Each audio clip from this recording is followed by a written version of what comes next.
Hi, I'm Gary McCarthy, the Superintendent and Executive Director of the Dracut Water Supply District. You've just seen a few shots of what we use water for around our households and in our businesses. During this program and presentation here at the Dracut Water Supply District, we're going to bring to you a little bit of a story of where that water actually comes from. It doesn't just come from the hose, and it just doesn't come from the faucet. It starts at a source, it's treated, it's pumped, and it's brought to you at your homes for your use 24 hours a day, 7 days a week. I'd like to thank Cable Access Television for giving us this opportunity to bring you this presentation and let you know about the Dracut Water Supply District and some of the things that keeps us running day to day, 24 hours a day, 365 days a year. I hope you find this presentation interesting and informative. I know we've enjoyed putting it together, and I'd like to thank again Cable Access TV for making it possible. We here at Dracut Water Supply District serve over 7,000 households with water, and it's not an easy task. It's something I think we all take for granted. Because when we think of it, our day-to-day business couldn't go on without water. First we need to breathe, then we need to drink, then we need to eat, just about in that order. So water is a vital and important concern for all of us in our residential life, our business life, and our day-to-day operations. So join me now as we take off to see what is the Dracut Water Supply District. Let's take a run now, and I'll see you out in the field. Okay, why don't we take off now and take a look at what is the Dracut Water Supply District and show you some of the sights and sounds that you wouldn't normally see as a customer. So let's go now and join me.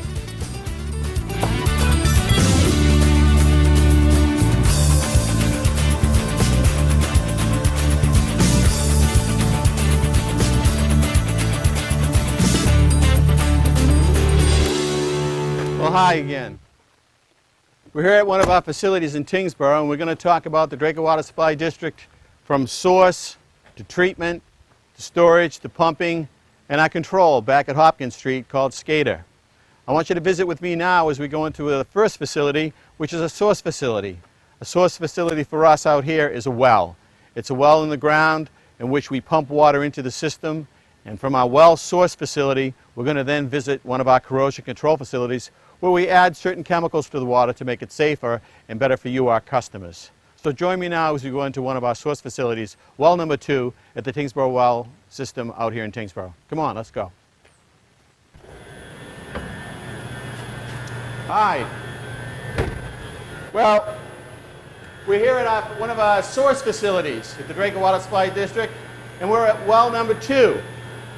Well number 2 is a well that goes down tens of feet, if not about 30 or 40 feet into the ground, and it draws water up and sends it through a vault back into our corrosion control facility. A little larger than your normal household pump for your well if you have one at home, or your sump pump. As you can see, I'm 5'9", and the pump is down close to about 4'9" itself. It's a 3-phase motor and can move a tremendous amount of water. One of the things we've done here at the Dracut Water Supply District is we've fitted all our pumps with variable frequency drives. I know Mark will talk about that a little bit when we go to the SCADA control system. If we look over here, this is one of the VFD drives. What does that do? Well, it saves you money. It saves you, our customers, money by telling the pump just how hard it has to work. When we look at the SCADA control system later on today, you're going to find out that the system senses how much water we need, what are the levels of the different storage facilities, and how hard these pumps have to work. There's no need to draw all of the power of a 3-phase motor if we can lower the amperage that goes into the pump. So here at the Dracut Water Supply District, we cover these facilities with variable frequency drive and save thousands of dollars of money on electricity. You can imagine when you look at the feed line here, almost as big as my wrist, what it takes to run one of these motors 24 hours a day, 7 days a week, 365 days a year, so you have that water that you need at your house. So here's the source, here's the well. Now once the water comes up from here, what do we do with it? We pump it to the corrosion control facility building. We're going to take a look at that right now, so why don't you join me as we visit the corrosion control facility building, or our treatment center here at the Tyngsboro well field, to make your water safer. So let's go and we'll take a look at corrosion control.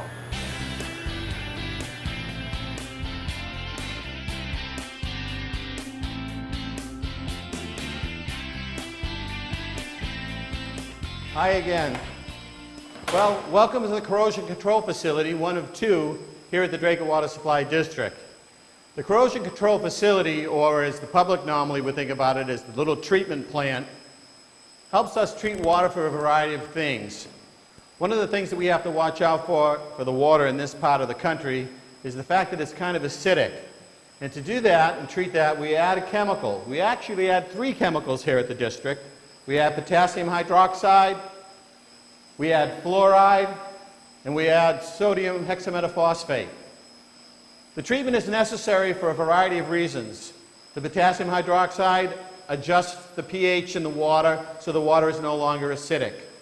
Fluoride, of course, is pumped into the system to help you fight tooth decay and have strong bones in your body. And finally, the phosphate helps sequester and hold out of solution iron and manganese in this part of the country, and it helps coat the pipes so that it keeps the water clean. You might know that when the fire department opens up a hydrant or there's a break, you can get that brown or discolored water. Well, the phosphate helps with that issue. However, when we open up a hydrant and put water into that kind of flow, you can have discolored water. Now, one of the things I'd like to let everybody know out there is the water is still perfectly safe. That's iron coming out of solution and stirring it up. Because of the velocity of the water going through the pipe, you're going to get that. It's kind of like a mountain stream. You walk through the stream, it's crystal clear, you make your feet pat as it goes across, and you stir things up, and it will eventually clear right out again. The same thing happens with every single water department. You can't keep the insides of the pipes absolutely clean. No water department can. But what we do is once a year, we flush our water through our mains, through the hydrants to help keep that clean. As you can see, this is a fairly complicated system here at the Dracut Water Supply District, but it's monitored 24 hours a day, 7 days a week, and you'll see that later again, as I've mentioned before, in our SCADA control system. As you see, I'm wearing safety glasses, and our crews are required to wear all safety equipment when actually handling the chemicals in these large vats behind me. The large vats behind me are very dangerous, and we want to make sure that our workers are safe and that we don't have any accidents, something we certainly don't want to have. So safety is a priority here at the Dracut Water Supply District for all my staff. And again, all the staff you have here at the Dracut Water Supply District is licensed. So we've seen the source, we've seen the well. The water comes in through here and the chemicals are injected out into a vault, and they're going to take a trip right on out of this well field to your house. How are we going to get it to your house? Well, it's going to take pumps. It's going to take large pumps. So our next site we're going to visit is one of our major pumping stations in the town of Dracut. So join me now as we take off to see the Marsh Hill Booster Pump Station on Marsh Hill in Dracut. See you there.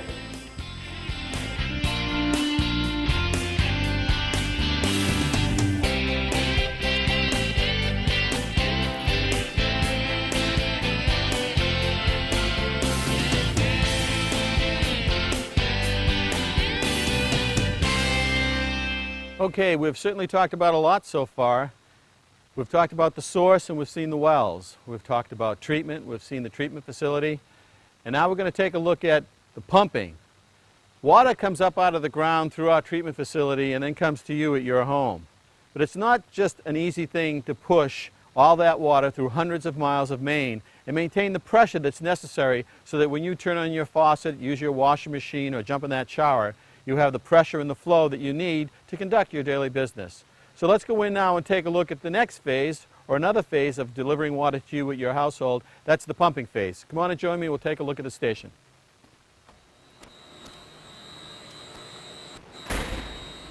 Well, one of the things we have to consider in operating a system like the Dracut Water Supply District water system is how do we get water to you 24 hours a day, 365 days a year without interruption. And to do that, our facilities have these backup generators. You know, on those pesky storms in the winter and thunderstorms and lightning storms, and we lose power and how frustrating it can be, we've all experienced it. We can't manage that here at the Dracut Water Supply District. We have to be able to deliver that water 24 hours a day, and you expect that water to be on, and we expect to deliver it. Not only for your potable water use in your house, but also for the fire department so that the water is available under the pressures that they demand. To do that, we have generators. We have independent generators located at all of our critical positions within the Dracut Water Supply District. Our main offices are backed up as well by generator service so that we can control the systems as well. Because as sophisticated as it is, and as technical as it can be, without power, we're all blind and we'd be running on a total manual mode, something that we certainly couldn't do. So here at the Marshall facility and all our other critical facilities, we have backup generation, exactly what we need to keep us operating 24 hours a day, 7 days a week, whether the electrical company is delivering or not.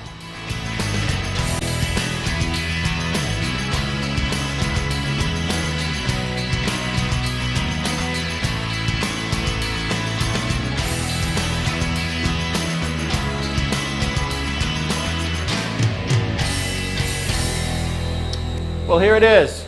Here's one of our typical pumping stations that delivers water to you 24 hours a day, 365 days a year. As you can see, we have an array of pumps here, from the very, very small all the way up to the very, very large. Why the different sizes? Well, it's simple. At different times during the day, we need to deliver different pressure to you, different service. And to maintain that, we can do it with the size of pumps that are different. The small pump is for late at night when not too much water is being used. It's called a jockey pump. Then as the morning comes along and more people are needing water, we have the larger booster pumps that come into play. Pumps 1, 2, and 3 here at the facility at Marsh Hill. All controlling the water that comes to you through the pipes and right into your faucet.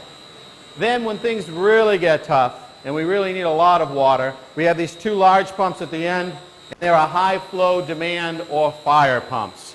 These pumps kick in catastrophic conditions when the Dracut Fire Department and Leo Gaudet and his men are looking for water to put out the fire, and we need it to be available to you.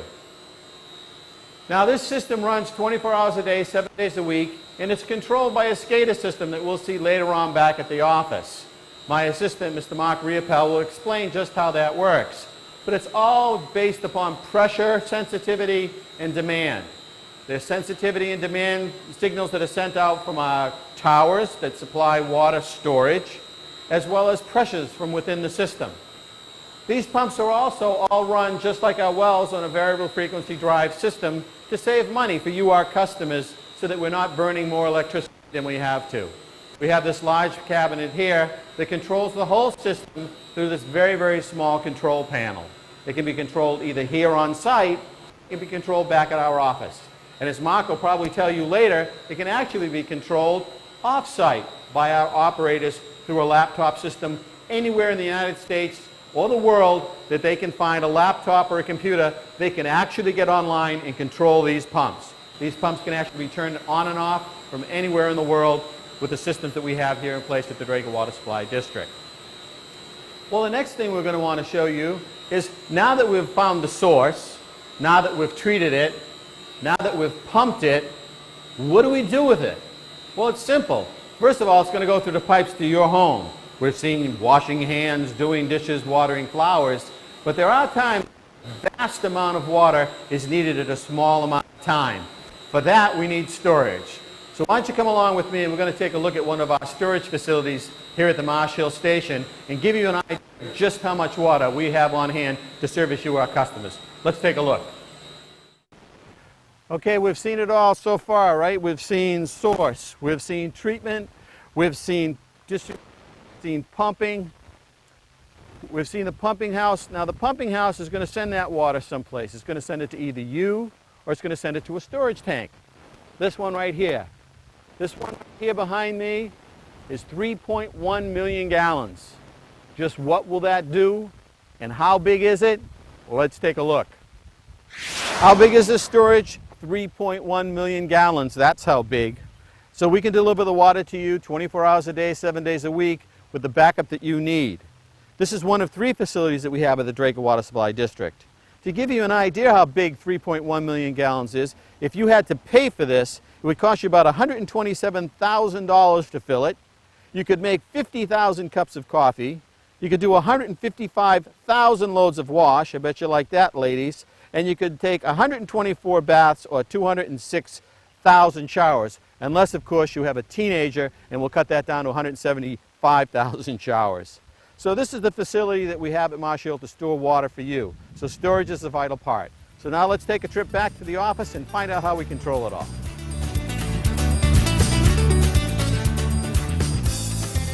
Well, we've certainly seen a lot today, haven't we? We've seen the source, we've seen how we pump it, we see how we've stored it, we see how we bring it to you in your home. It's a lot to control. So let's step in our office now and take a look at what controls the Dracut Water Supply District. It's a system called SCADA, and I think you'll find it interesting.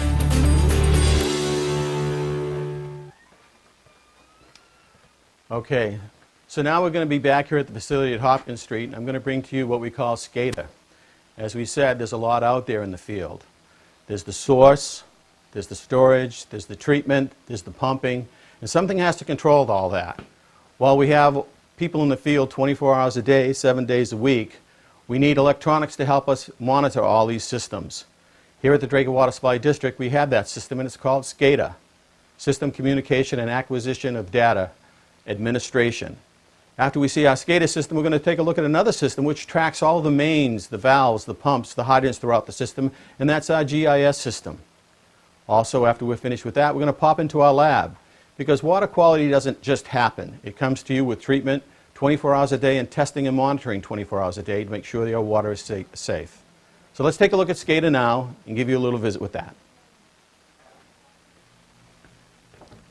Okay, we've talked about source, we've talked about treatment, we've talked about distribution, pumping, and storage. Now here we are back at Hopkins Street. I'm here with Mark Riopel, the Assistant Superintendent of the Dracut Water Supply District, and we're going to talk a little bit about the control. What is the control of this system? How do we track all of these things? Because as you've seen out in the field, some of these things can be fairly complicated. The pumps, the management of the pumps, the treatment, some of the chemicals are dangerous and need to be handled with caution, as you've seen when we were out at our corrosion control facility. So now we're going to take a look along with Mark at what we call the SCADA system. Hi Mark, how are we doing today? Good, how are you? Great, great. I'd like to explain for the people out there, Mark, what we're looking at now as far as SCADA is concerned. We're looking at the overview screen for the district. It shows all of our facilities and how the facilities are functioning currently right now. I see. Now, I'm wondering, how is all of this connected? I mean, when the power goes down and stuff happens, does the district still maintain control? Yes, we do. We have backup power at most of our facilities, and we're working to implement backup power at some of the facilities that don't have backup power. Everything is sent through a radio system, through frequency, and the system actually goes through every couple of minutes at every facility where we're monitoring what's going on. So the latest information is coming back from each location. So then we don't worry here at the district if power lines go down. We have our own backup power, and with radio frequency we don't have to worry about the roadways and poles being taken down by trees during storms. That is correct. That's great. Could you show us some of the things? I know the audience out there has seen several of the things, pumping stations and storage facilities and the like. Could we take a look at, let's say, the Marsh Hill pumping station? We visited that earlier today. Okay. Marsh Hill pumping station on the overview screen here is showing we have one pump running. We have a suction pressure of 10.7, flow of 136 gallons a minute, discharge pressure of 40 psi, and it tells us the level of the tank is at 34 out of 40 feet. And we can go into the actual screen for Marsh Hill, and again it shows the operating hours for each of the pumps and all those items I just went through. It also shows us which alarms, if there are any alarms out in the system right now.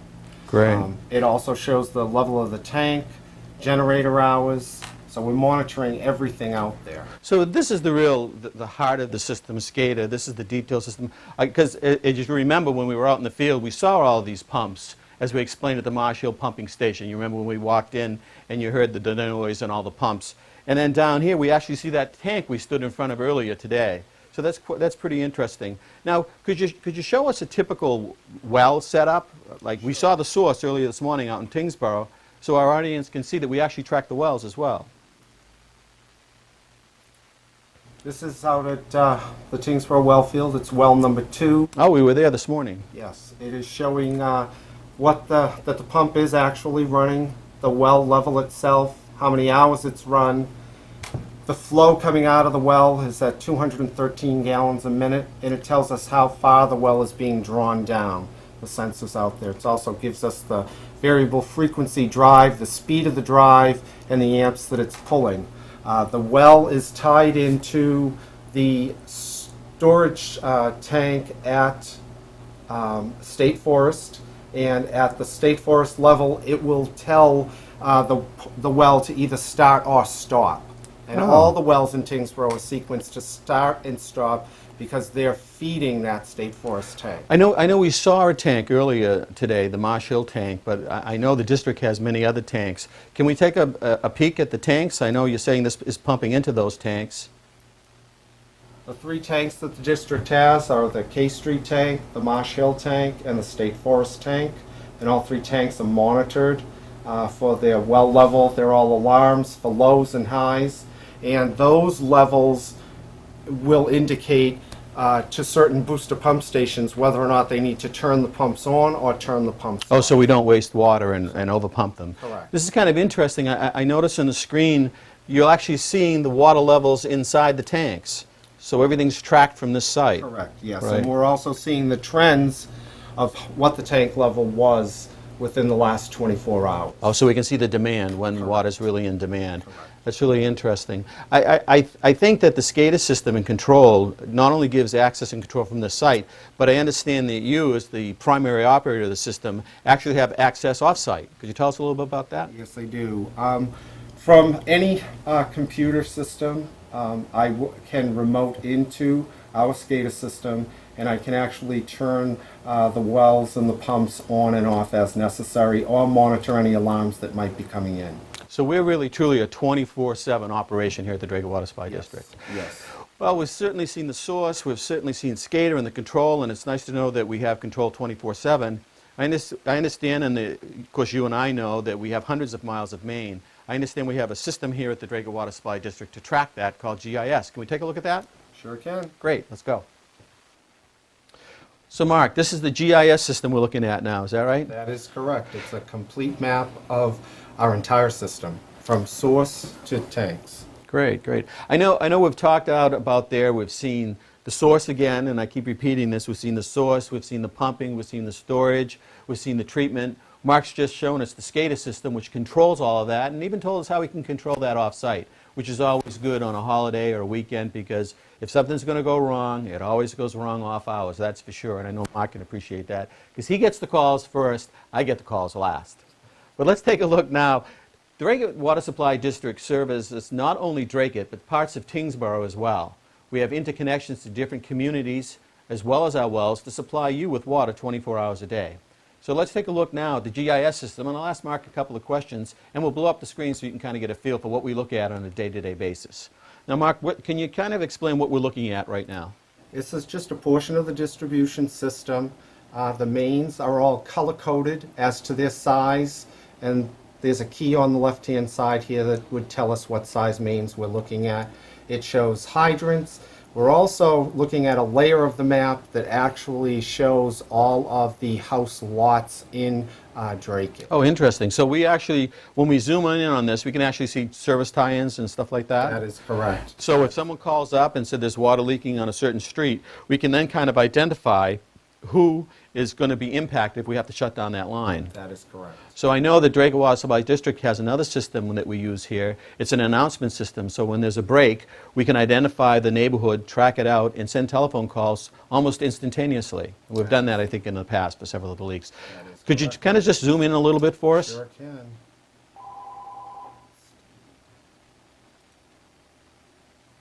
Well, Mark's doing that. I think the important thing to remember here is control. We have control of the system, we monitor the system 24/7, and we're able to identify those lines and pipes as they run through the neighborhood and as they tie right into your home. As we're taking a look now, we've seen that the map has been blown up, and we're zooming in, and we happen to be on Adams, Jefferson, and Wilson right here in Dracut, and we can see that the lines are there. It's an 8-inch main, and we can also see the different hydrants, which is very important for the fire department as they fight fires in control. Now, the fire department, I understand, Mark, has an absolute list of everything we have, and we work with them hand in hand to make sure that all the hydrants are operational, and we do that almost on a yearly basis. That is correct. We update our records, and then the latest records are sent over to the fire department. That's great. So, other than the GIS system and the SCADA, I know here at the Dracut Water Supply District we do other quality control, and that's very important, and certainly that falls to you as the primary operator. And that, I understand we have a lab, for people out there, we have a lab right here in the district. Is that true? That is correct. Great. Could you take us to the lab? Sure can. Let's go. Let's go. So here we are at the lab. Again, we've looked at all these different things. Mark's just shown us SCADA, he's shown us GIS, and here we are in his little kingdom in the lab. Now, the Dracut Water Supply District is responsible for water quality, and the Department of Environmental Protection requires certain tests to be run on our water every single day. Mark's in charge of that here in the lab, our mad scientist. Mark, nice to see you again. Staff takes samples and brings it into our lab here at Hopkins Street, and Mark runs some tests on it. Mark, can you tell us roughly how many tests are run on our water on a daily basis? On a daily basis, the operator is collecting anywhere from 10 to 11 samples from source to out in the distribution system. Most of those are facilities that we have control over, and those samples are collected, taken back to the laboratory, and then either myself or the daily operator will run anywhere from 5 to 6 different tests on the water. And a couple of those are actually reported to DEP on a monthly report that needs to be sent in. So we do all this in-house. In-house. So we don't send anything out as far as those tests you've mentioned are. We save money, we run it here at the district. But I understand there are some tests that require a more certified lab. Although we run tests here in Marcus side, and all of the staff here at the Dracut Water Supply District maintain licenses. As a matter of fact, you can't work here at the Dracut Water Supply District unless you have a water operator's license. So that can be for distribution and treatment. Mark, of course, holds both licenses on a grade 4, which is the highest level here in the Commonwealth of Massachusetts. Mark, could you tell us what are the tests that we send out to certified labs? Twice a month, we are required to run bacteria samples within the distribution system. And again, there are 26 samples we report on a monthly basis. We do it twice. We collect 13 samples, again, from source to locations within the distribution system. And most of those sampling locations are businesses, so we have access to get in and grab those samples. Once the samples are collected, they are sent off to a private laboratory that's certified to run total coliform. And we use Frontier Research over in Chelmsford. Oh, great, great. So, and then I understand that it's once a year. We actually test for lead and copper. That's another requirement of the Commonwealth of Massachusetts. Is that right? We do test lead and copper. We have been testing on an annual basis for the past 5 years or 6 years now, and we did request from Mass DEP for a reduction to every 3rd year because we had so many consecutive years of low lead and copper levels. And so now we will be sampling every 3 years. I think that low lead in sample results was probably due to the district's investment of hundreds of thousands, if not millions of dollars in their corrosion control facilities. So at one time the district didn't have that control with the chemicals that we've seen added and we discussed at our treatment facilities today. They didn't have that prior to 2000. So the many dollars that were spent brought up the pH of the water, made the water a lot more neutral and safe for the pipes and plumbing in people's houses, and that's what was causing the lead and copper readings of the past, and I think that's changed. That is correct. Mark, I want to thank you for your time today. I know you're busy. You've got to get back out in the field. I hope you've enjoyed the presentation, and I'm going to step out now and let Mark get back to it, and I'll give you some closing remarks about business here at the Dracut Water Supply. We'll see you then.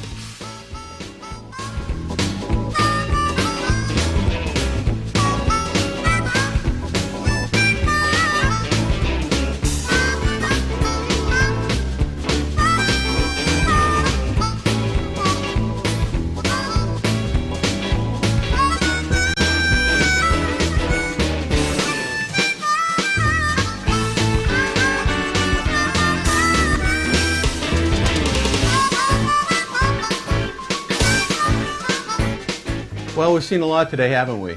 We've seen the sources, we've seen treatment, we've seen pumping, we've seen storage.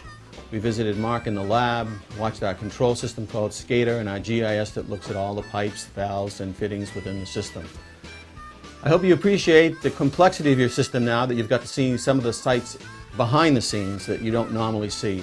So the next time you flush that toilet, wash those hands, take that shower or do that laundry, or even water those flowers, remember the water coming to you is safe, monitored 24 hours a day, 7 days a week, and brought to you by the Dracut Water Supply District staff, the very competent, licensed staff of the Dracut Water Supply District. I'd like to thank Dave, our cameraman today, and I'd also like to thank Dracut Access Television for making this presentation possible to you, the story behind the Dracut Water Supply District. I'm Gary McCarthy, your superintendent, and again, thank you for viewing this presentation.